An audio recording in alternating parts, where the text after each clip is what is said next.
अरे भैया कोई चुनौती नहीं है काराकाट में, एक तरफा है। एनडीए गठबंधन के पक्ष में, नरेंद्र मोदी जी के पक्ष में, नीतीश कुमार जी के पक्ष में, उपेंद्र कुशवाहा के पक्ष में, बिल्कुल एक तरफा है। कोई चुनौती जैसी बात है ही नहीं। क्या अलायंस नहीं है?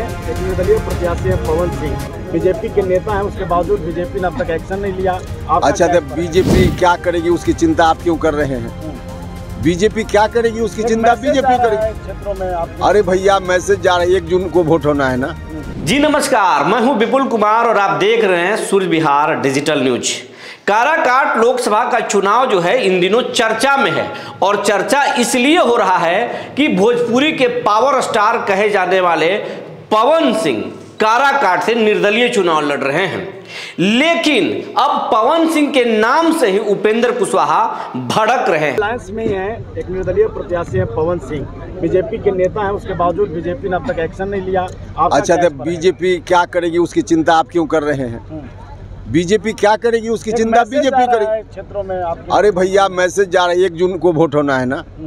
जब पत्रकार बोल रहे हैं कि उपेंद्र कुशवाहा जी पवन सिंह आ गए हैं चुनाव में और बीजेपी कोई कार्रवाई नहीं करती है, ये शब्द सुनते ही उपेंद्र कुशवाहा भड़क रहे हैं। और सिर्फ उपेंद्र कुशवाहा नहीं भड़क रहे हैं, राजपूत के दिग्गज नेता भी भड़क रहे हैं। राजपूतों का कहना है कि वो किसी निर्दलीय या किसी उम्मीदवार पर नहीं जाएंगे। राजपूत और सवर्ण जो वोटर होते हैं वो राष्ट्रवादी होते हैं और केंद्र में देख रहे हैं और मोदी को देख रहे हैं। और इसीलिए कल बारुण प्रखंड के एक गांव में बड़े पैमानों पर राजपूतों की गोलबंदी की गई। राजपूत नेताओं के बीच में ही उपेंद्र कुशवाहा ने एक एक लगाए गए खुद पर आरोप का जवाब दिया। उन्होंने कहा कि उन्होंने कोई बायकाट नहीं किया, ईडब्ल्यूएस का उन्होंने कोई विरोध नहीं किया, या उन पर जो क्षेत्र से भागने का आरोप लगता है वो उसके बारे में भी उन्होंने सफाई दी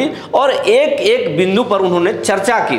वो सीधे सीधे राजा राम सिंह को टारगेट कर रहे थे और वैसे कुशवाहा को भी बोल रहे थे कि कुछ लोग उनके बारे में भ्रम फैला रहे हैं और पवन सिंह को तो अपना वो विरोधी मान ही नहीं रहे हैं। सीधा कर रहे हैं, पवन सिंह के नाम पर वो भड़क रहे हैं और सीधा कह रहे हैं कि उनसे हमारी कोई लड़ाई नहीं है, लड़ाई जिससे है उससे ही है। और जिसके साथ पीएम मोदी हैं, जिसके साथ नीतीश कुमार हैं और जिसके साथ एनडीए के सारे नेता हैं, उसे भला कौन हरा सकता है, ये तो उनका कहना है। इधर राजद का तर्क अलग है, इंडिया ब्लॉक का तर्क अलग है और निर्दलीय जो पवन सिंह हैं उनके समर्थकों का अलग है। उनके साथ जो जनसैलाब चल रहा है उसका तो कहना है कि जीतेंगे तो पवन ही। लेकिन क्या होगा अभी तो भविष्य के गर्त में छुपा हुआ है, स्क्रूटनी होने दीजिए, सब कुछ साफ हो जाएगा। और इस बीच में आपको एक बात और हम बता रहे हैं, आप वीडियो में देख लीजिएगा। देखिए बीजेपी के जो मंत्री हैं संतोष सिंह, वो कह रहे हैं कि पवन सिंह पर आप 1-2 दिन में देख लीजिए कार्रवाई क्या होगा। उन्होंने पवन सिंह के बारे में इशारों में कह दिया है कि 2 दिनों पर कुछ बड़ा होने वाला है। और उसके बाद ही जो काराकाट लोकसभा का चुनाव है वो रोचक होगा। जो जानकारी निकल कर आई थी हमने आपको बता दिया। तब तक के लिए धन्यवाद। फिर एक रोचक जानकारी के साथ हम आपके सामने आएंगे। चुनाव नजदीक आ चुके हैं, क्या चुनौती देख रहे हैं इस वक्त काराकाट में? अरे भैया कोई चुनौती नहीं है काराकाट में, एक तरफा है। एनडीए गठबंधन के पक्ष में, नरेंद्र मोदी जी के पक्ष में, नीतीश कुमार जी के पक्ष में, उपेंद्र कुशवाहा के पक्ष में, बिल्कुल एक तरफा है। कोई चुनौती जैसी बात है ही नहीं। क्या ऐसी नौबत आ गई कि आज सफाई देनी पड़ी आपको? कई अफवाह भी। अब देखिए विरोधियों का एक अस्त्र चुनाव में अफवाह फैलाना भी होता है। तो अफवाह जब लोग फैला रहे हैं तो उसका जवाब देना आवश्यक होता है ताकि उनका अफवाह असर न करे।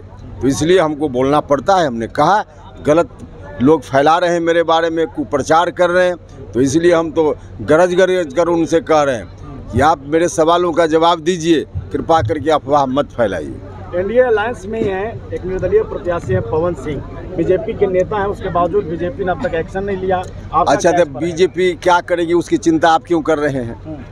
बीजेपी क्या करेगी उसकी चिंता बीजेपी करेगी। क्षेत्रों में अरे भैया मैसेज जा रहा है, 1 जून को वोट होना है ना। आज के मैसेज से क्या फर्क पड़ना है? 1 जून को वोट होना है। आप देखिएगा बीजेपी दुनिया की सबसे बड़ी पार्टी है। बीजेपी को शंका की नज़र से मत देखिए। बीजेपी की जो ड्यूटी है बीजेपी को करने दीजिए, उसके लिए चिंता कोई दूसरे लोग ना करें। आने वाले 5 साल के लिए क्या कुछ विजन है इस बार? अब आने वाले 5 साल के लिए जितने कार्यों की हमने चर्चा की उसमें कुछ काम पाइपलाइन में है। अब फिर से उसको बोलेंगे समय लगे, आप लोगों ने सुना है। उन तमाम काम को, डालमिया नगर वाला इशू हो, केंद्रीय विद्यालय वाला इशू हो, सिंचाई की बहुत सारी परियोजनाएं लंबित है, उसको आगे बढ़ाने का काम करना है। फिर कृषि उत्पादन पर आधारित कुछ उद्योग लगे ताकि किसानों को लाभ मिले, नौजवानों को रोजगार मिले। तो इस तरह का काम करना है आगे आने वाले दिनों में।